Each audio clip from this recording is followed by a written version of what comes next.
avais travaillé quand même essentiellement seul pendant ta douzaine d'années de pratique. Est-ce que c'est à la fois une fragilité, mais est-ce que ça a été plus facile de résister à la crise du fait que tu n'avais pas de salariés? D'un point de vue de la légèreté administrative, certainement.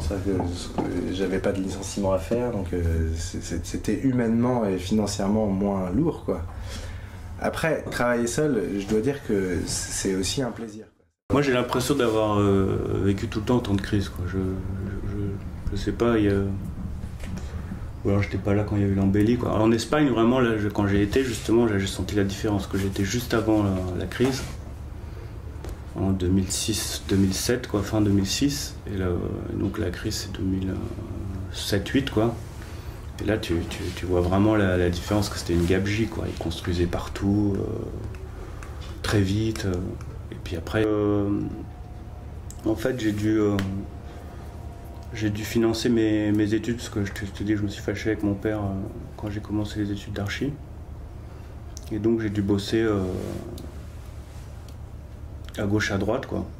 Au début, je faisais pas mal de chantiers de peinture, d'appart, j'ai travaillé dans un salon de thé, puis rapidement j'ai commencé à travailler en agence, quoi. Donc et puis je te dis qu'après mon travail en agence, j'ai essayé, au lieu de m'installer dans une agence, j'ai jamais trop essayé ça, j'ai plutôt essayé d'aller un peu partout, quoi. Par séquence, quoi, courte, pour un concours, pour des phases ciblées, quoi. Et donc, et je me suis rendu compte qu'il n'y avait pas beaucoup de gens en fait qui faisaient ça, et que donc finalement c'était assez facile de trouver du travail si tu étais prêt à pas rester. Les gens plutôt, ils avaient plutôt envie de rester, quoi. Et il y a toujours besoin de renforts, en archi c'est le cas, quoi. Il y a toujours besoin de renforts. Par exemple, ils sont sélectionnés sur 2 concours en même temps, ils peuvent en faire qu'un, donc ils ont besoin ou alors ils sont charrettes sur un DCE, maintenant ça s'appelle un dossier pro, je crois. Et donc ils embauchent. Donc j'ai pas eu de lecture de la crise grâce à ça, je pense. Et puis à cette capacité à être, donc à pouvoir jongler, à pouvoir faire plusieurs. Et petit à petit, du coup, ça permet aussi d'acquérir une indépendance, quoi. J'ai toujours été bercé, depuis que j'ai commencé l'architecture, j'ai toujours été bercé dans l'idée qu'on traversait une succession de crises. Bon, celle-là, on y reviendra peut-être, mais elle est quand même toute particulière. Je pense qu'elle n'a absolument aucun rapport avec celles qui ont existé avant, dans les années 80, 90, puis 2008. Je pense que c'est quelque chose de radicalement différent. C'est plus qu'une crise, à mon avis. Mais en tout cas, j'ai toujours été fermement convaincu qu'il y aurait une succession de cycles. Donc j'étais un peu sur un principe à laquelle je me suis toujours dit, quand il y a de l'argent, il faut mettre un peu de côté, quoi. Et puis on laisse courir les déficits, au contraire, quand ça va mal. Donc on avait toujours réussi à avoir une trésorerie qui était très très confortable. Donc qui a été un outil assez fantastique aussi à l'époque pour les négociations avec les maîtres d'ouvrage. Parce que quand vous n'avez pas besoin d'argent, c'est vous qui faites traîner le contrat à votre position de force. Je pense que même ça nous a ramené énormément d'argent. Sachant une fois de plus, l'objectif ici, c'est vraiment pas, on ne fait pas ça pour l'argent. On est content qu'on gagne de l'argent à la fin de l'année. Quand on n'a pas du tout, on est très inquiet. Et ça n'a jamais été un moteur en quoi que ce soit. Même s'il y a quand même un gérant qui s'occupe des affaires de la société. Et donc on avait ce matelas de sécurité qui lui a très clairement disparu en 2-3 ans, qui a fondu à une vitesse absolument ahurissante. Donc aujourd'hui, là, on a été très très inquiet en janvier-février. Il faut savoir qu'on ne s'est jamais séparé de personne ici en une douzaine d'années. Personne n'a jamais été renvoyé. Alors, il y a eu des CDD qui sont arrivés à expiration et puis on considérait que ce n'était pas la bonne personne. Ça peut arriver quand on ne connaissait pas les gens, mais il n'y a jamais eu de CDI qui sont fait renvoyer. Et on travaille en CDI ici. Donc c'est un ensemble de données qui font qu'aujourd'hui, effectivement, il y a eu une grosse inquiétude en janvier-février. Et puis là, j'ai pris pour la première fois de ma vie mon bâton de pèlerin, puis j'ai été voir des maîtres d'ouvrage, et puis ça n'a pas trop mal fonctionné pour l'instant. Même si ça reste encore insuffisant, avec une appréhension assez forte. C'est plutôt des maîtres d'ouvrage publics, privés. Alors le public, je n'arrive pas à hiérarchiser, que ce soit en termes de rapport professionnel, d'honoraires, de capacité à faire, de capacité à proposer, entre les maîtres d'ouvrage publics et privés. En ce qui concerne très spécifiquement ces gens-là. On a travaillé aussi pour Kaufmann en privé, c'est pareil. Ils nous ont laissé absolument faire tout ce qu'on voulait. Alors c'est vrai qu'à chaque fois c'est des systèmes de concours. C'est la petite particularité, c'est que nous on nous appelle plus pour Nexity, quand il y a un terrain sur Nantes, pour faire du néo-régionaliste, il ne vient pas nous voir évidemment. Donc il vient nous chercher quand la ville de Nantes ou Telsem à Nantes ou en général Nantes Métropole organise un concours d'architectes avec promoteur plus architecte. Donc on est plutôt dans cette... Et puis on est passé progressivement à 50% de public pour être aujourd'hui à 1% peut-être. Et je pense que ça va descendre à 0 dans pas longtemps. Comme la plupart de mes confrères. Hein. Je veux dire qu'aujourd'hui, concours, c'est-à-dire jusqu'à la fin, jusqu'au visa. Tandis que si vous faites, on s'aperçoit bien aujourd'hui, on voit des gens qui ont l'air de gagner très bien leur vie avec du logement, ben, on regarde un bâtiment. Si vous avez un R+8, vous avez 8 niveaux qui sont quasiment identiques avec quelques balcons qui se baladent, vous comprenez bien que l'économie d'échelle, une fois de plus, elle est importante. Donc moi, c'est plutôt ça qui m'effraie sur le fait que les honoraires ont baissé et que les contrats se sont tendus, c'est que ça devienne un frein. Alors, on n'en est pas encore là, mais c'est que inconsciemment, on se met un frein à ce qu'on a envie de faire. Et ça, c'est vraiment la chose qui me jouerait le plus, en fait. Je crois que ça me... je suis tout à fait responsable du bâtiment, de son coût, du coût de sortie, etc. C'est mon métier. Si on se plantait tant que ça, je pense que les maîtres d'ouvrage ne reviendraient pas nous voir comme ils le font systématiquement. Mais le fait qu'inconsciemment, une conjoncture extérieure ou un rapport extérieur à un maître d'ouvrage, soit public ou privé, nous restreigne dans notre façon d'imaginer le bâtiment, je pense que ça me peinerait. En fait, ça c'était un bon exemple des commandes que tu peux avoir aujourd'hui, en fait. C'est plus, c'est beaucoup moins des grands immeubles, des grandes maisons. Ça peut être aussi bien des choses extrêmement simples et humbles, on peut dire. Mais tu peux réussir à les faire exceptionnels quand même. Ça dépend du nombre de projets que tu as à ce moment-là. Si tu as parce qu'on n'est que 3 personnes en fait, donc on peut tourner avec 3 grands projets, mais on peut tourner aussi avec 6 projets qui sont d'une taille beaucoup plus petite. Bon, de toute façon, aujourd'hui, c'est pas qu'on tourne d'une manière à l'aise, ça c'est sûr. On peut dire qu'on survit.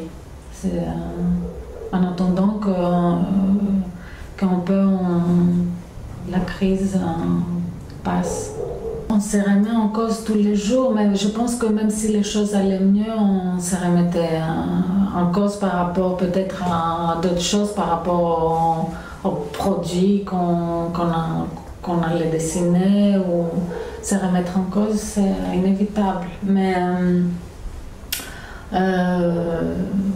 on a aussi eu le temps d'aller vers l'enseignement, par exemple. On a commencé à enseigner tous les 3. On a été amenés à travailler aussi avec des artistes ou des historiens, des sociologues. D'ailleurs, le projet Aigualéon, ça a été l'ONG d'une ONG qui a à voir avec l'art dans l'espace public. Et il fallait s'y rendre sur place plusieurs jours pour un peu se mettre un peu connaître, découvrir les atmosphères, voir des points d'intérêt, voir l'architecture locale. Il y a beaucoup de bâtiments d'habitation sociale, mais il y a aussi beaucoup de petites maisons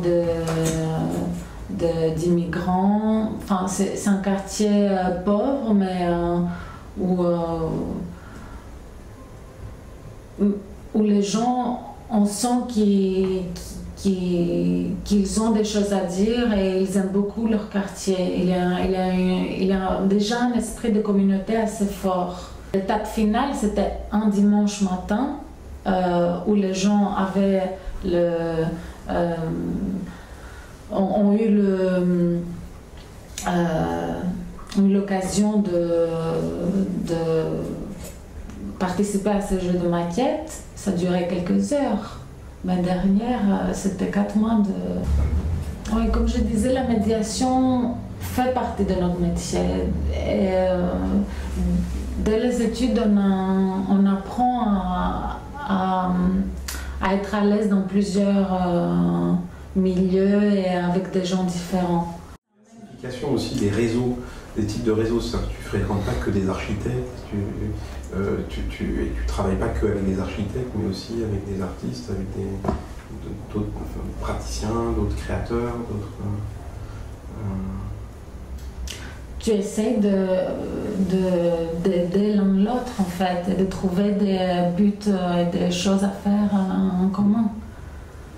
On doit être ouvert, ça c'est sûr, mais je pense que c'est déjà dans l'essence de l'architecture de travailler comme ça. Je ne pense pas que ce soit quelque chose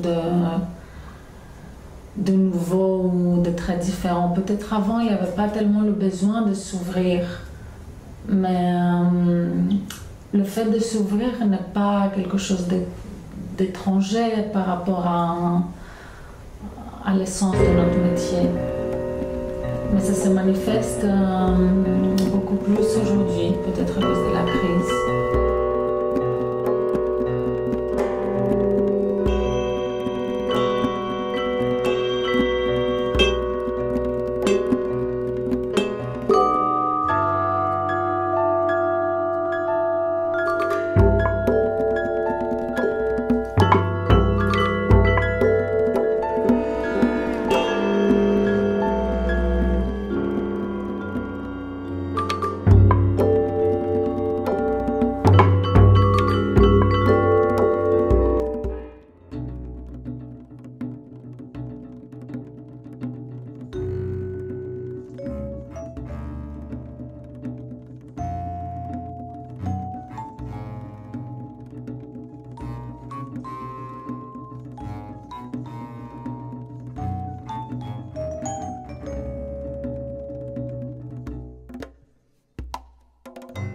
On essaye d'avoir en parallèle ces deux approches qui se nourrissent l'une de l'autre.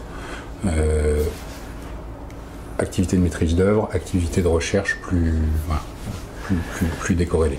J'ai toujours été frappé par l'évolution de notre profession vers un flagrant manque de transdisciplinarité. C'est qu'en fait, mine de rien, il y a une discipline architecture qui s'est créée, en fait, qui a une vraie tendance à s'autonomiser. Et nous, les vraies questions qu'on s'est posées assez rapidement, c'est comment est-ce qu'on peut rester maître en fait, des projets en restant le chef d'orchestre, qui est un petit peu la définition initiale de notre profession. Et tout ce qu'on a pu mettre en œuvre à l'agence, notamment la question de la recherche sur des sujets qui sont soit techniques, soit d'ergonomie, soit de recherche beaucoup plus théorique, typologique, soit environnementale, etc.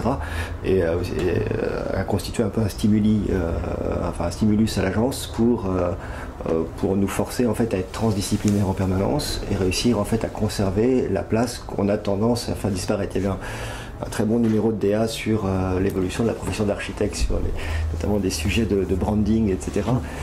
On sent bien qu'on a une rupture de notre profession, soit on souhaite conserver notre statut de maître d'œuvre.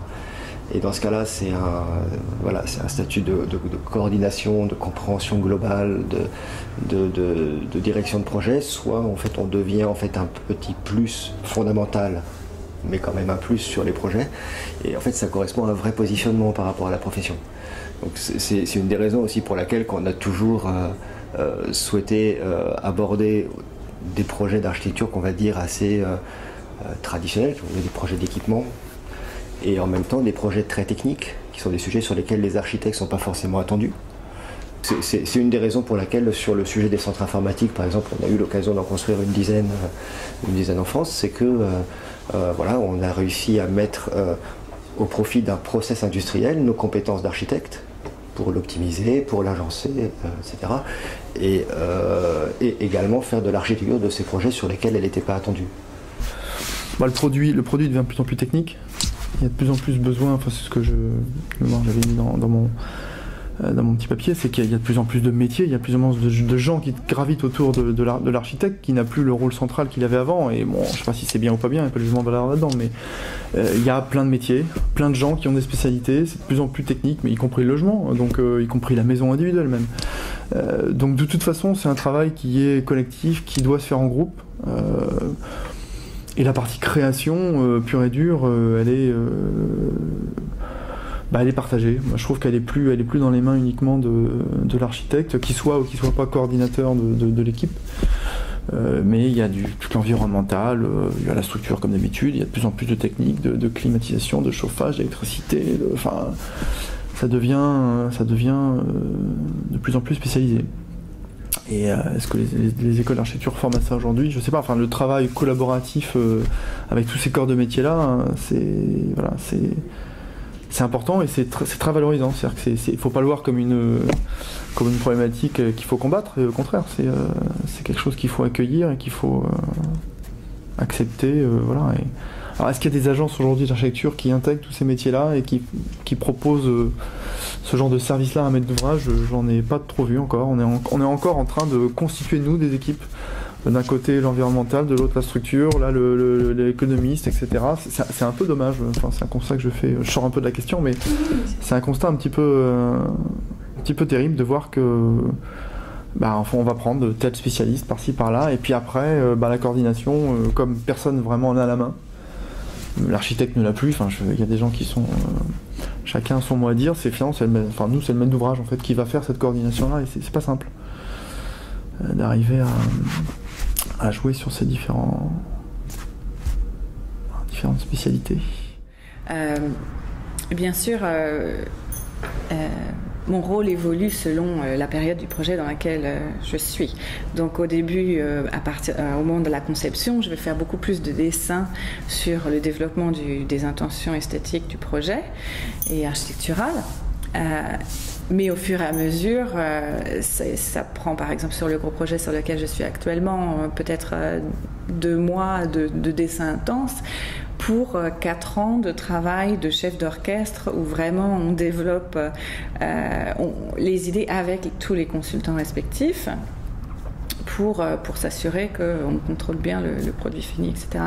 Et donc, au fur et à mesure de cette phase de développement, mon travail est plutôt d'aider un petit peu mes collaborateurs avec des croquis ici et là, tout en faisant aussi les réunions, etc. avec les consultants. Et là, on est en une phase où on a fini un petit peu l'aspect technique du bâtiment, on va rentrer sur le chantier. Donc maintenant, je passe tout cette énorme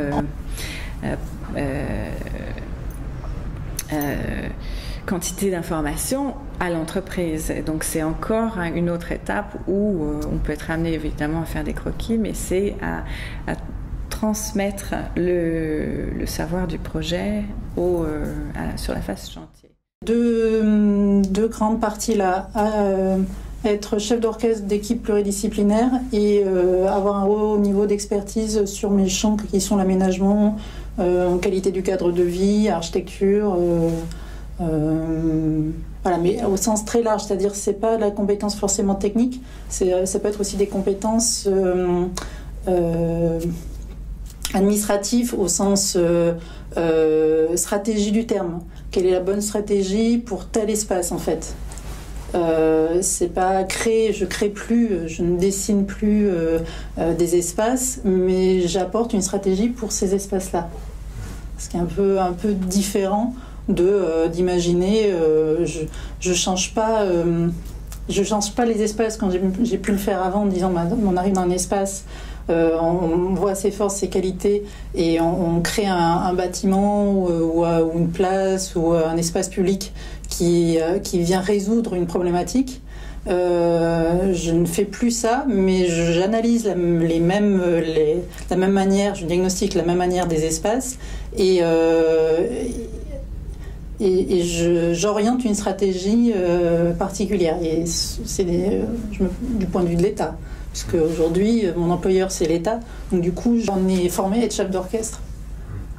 Enfin, pour moi, c'est évident. être chef d'orchestre et d'accepter de travailler avec des compétences très variées en fait. On a un spectre, je ne sais pas si tous les architectes s'en rendent compte, mais on a un spectre très large. Ça nous pose moins de problèmes, je crois, que d'autres, à être en conversation avec des gens qui ne voient absolument pas les choses de la même manière que nous, en fait.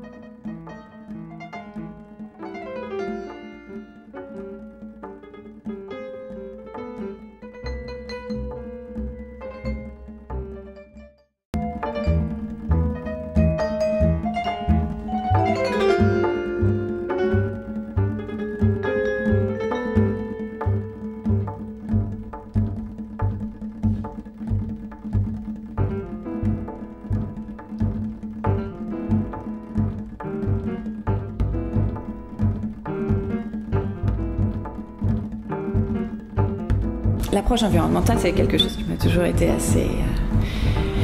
assez cher. Et les bâtiments, les émissions de CO2 qui sont dues à l'utilisation des bâtiments existants, c'est à peu près 45%. Et des bâtiments résidentiels, c'est à peu près 35% de toutes les émissions de CO2 en Angleterre. Donc il y a quand même une grosse partie de ces émissions de CO2 qui doit être réduit dans les bâtiments existants. Donc voilà, le livre que j'ai écrit, c'est 20 de ces maisons qui ont donc eu cette subvention. Et ces 20 équipes qui ont eu des approches complètement différentes et savoir pour un peu montrer un petit peu les difficultés, les avantages, ce qu'il est possible de faire sur le bâtiment existant pour réduire donc ces émissions de CO2 de façon vraiment drastique. Donc voilà, moi c'est ça qui m'a intéressée dans ma carrière. Donc j'ai fait partie de ce concours, donc j'ai livré ce projet qui a été donc le premier projet Passive House certifié en Angleterre, et c'est ça qui m'a propulsée, donc c'était à la fin de mon master, qui m'a propulsée après à faire beaucoup de conférences, etc. Et puis de faire donc partie du Passive House Trust. Donc cette reformation a vraiment développé ma carrière, une spécialité dans ma carrière d'architecte. À l'agence, on a donc ce Green Group où j'essaye d'enseigner au sein de l'agence. On est 170, c'est quand même pas mal. Mais je fais pas partie de l'université. Je suis souvent appelée pour faire des conférences, juste pour présenter un petit peu ce que c'est que ce qu'on appelle en anglais le retrofit. Donc c'est la réhabilitation très basse énergie, les principes, etc. Mais je fais pas de cours particuliers. J'estime... J'aimerais bien, mais en même temps, je suis tellement passionnée par ce qui se passe sur les chantiers en réel et sur l'équipe, etc., que je pense que ça prendrait... peut-être à tort, mais que ça prendrait beaucoup trop de mon temps. Mon rapport à l'architecture et le cinéma, disons que c'est vrai que je suis... Après, il y a évidemment beaucoup de manières d'aborder la critique du cinéma. C'est vrai que je suis en général assez sensible dans les films au traitement de l'espace, à la scénographie, à des questions purement, souvent spatiales. Alors évidemment, tous les films ne se prêtent pas à cette approche-là, mais disons que c'est souvent une porte d'entrée assez privilégiée pour analyser, pour parler du cinéma et pour analyser les films. La méthode, en fait, elle dépend des metteurs en scène avec qui je travaille. Parce que les metteurs en scène avec qui je travaille, ils me poussent quelquefois ils me poussent à utiliser des méthodes différentes. Il y en a qui me poussent à être très architecte, donc avoir quasiment une méthode d'archi. Et d'autres qui me poussent plutôt à être artiste, et ce qui donc, en tout cas, essayer de casser mon côté un peu architectural pour appréhender les choses. Moi, ce que j'ai trouvé hyper intéressant, le fait de travailler dans une compagnie, c'est qu'en fait, autant dans une agence, on est tous archi. Alors après, il y a des hiérarchies entre les chefs de projet, mais on a quand même tous la même formation et on travaille au même projet. Et autant ce que je trouve vraiment hyper fou et quasiment intéressant à interroger pour les agences, c'est qu'en fait une compagnie c'est en gros 5-6 personnes qui chacun ont un domaine de compétences particulier, qui signent dans leur propre domaine de compétences et en même temps qui travaillent en équipe, tout comme on peut travailler dans une équipe entre archi, et donc en fait c'est vraiment pluridisciplinaire et il peut arriver que ça soit la personne qui soit responsable du son qui ait la meilleure idée pour la scéno, mais c'est pas grave, elle peut avoir la meilleure idée et après c'est au scénographe de la dessiner. Et dans ce rapport pluridisciplinaire, je trouve que c'est vraiment un rapport au travail qui peut vraiment être hyper intéressant. Je pense que quand on est dans des cadres de l'entreprise, de l'administration, c'est là où il faut être le plus architecte. Je ne veux pas, c'est un jeune ingénieur, je suis dans l'administration, je n'ai pas les compétences d'un ingénieur, je n'ai pas les compétences d'un administratif, j'ai pas fait l'ENA, j'ai pas fait Polytechnique, j'ai pas fait l'école des ponts, mais j'ai fait archi. Et en faisant archi, je suis architecte et j'ai cette couleur-là, revendiquant, mais au sens, positif du terme, mes compétences que j'apporte vraiment une plus-value. Si je singe une autre compétence, d'abord ça va se voir, je suis pas, et on n'attend pas ça de moi. Et dans l'entreprise, ou être promoteur, ou être n'importe quoi d'autre que l'architecte maîtrise d'œuvre, il faut être le plus architecte possible. C'est d'ailleurs étonnant ce rapport à la solitude de notre métier, parce que il y a quand même un moment où quand on dessine, quand on fait que ce soit un plan sur l'ordinateur ou un dessin à la main dans le silence de l'agence, il y a quand même un rapport, c'est presque il y a une production qui est à la limite de l'art. Moi ça me rappelle aussi, parce que je faisais beaucoup de peinture avant, j'ai toujours beaucoup dessiné en fait, j'aimais bien ça. Et je me souviens de ce plaisir justement du voyage un peu solitaire, de produire une œuvre d'art comme ça. Et c'est vrai qu'il y a quand même cette espèce de plaisir du voyage intérieur quand on fait un projet, on se promène dans son projet, on l'élabore avec toute sa complexité, etc. Et puis il y a un moment donné où ce projet, il faut le présenter. Donc il y a une double face. Il y a quelque chose de très s'intérioriser et puis tout à coup il faut le rendre public. Donc d'ailleurs c'est très troublant des fois ce passage-là, parce que je me souviens justement les moments de la crise où là j'étais pour le coup vraiment tout seul à travailler à l'agence. Je travaillais et puis je me retrouvais en rendez-vous avec 10 personnes à montrer mon projet. C'est-à-dire que je partais là le matin, j'avais travaillé toute la nuit, puis j'arrivais, il y avait 10 personnes. Donc c'est une espèce de moment contrasté aussi de solitude publique, c'est aussi intéressant.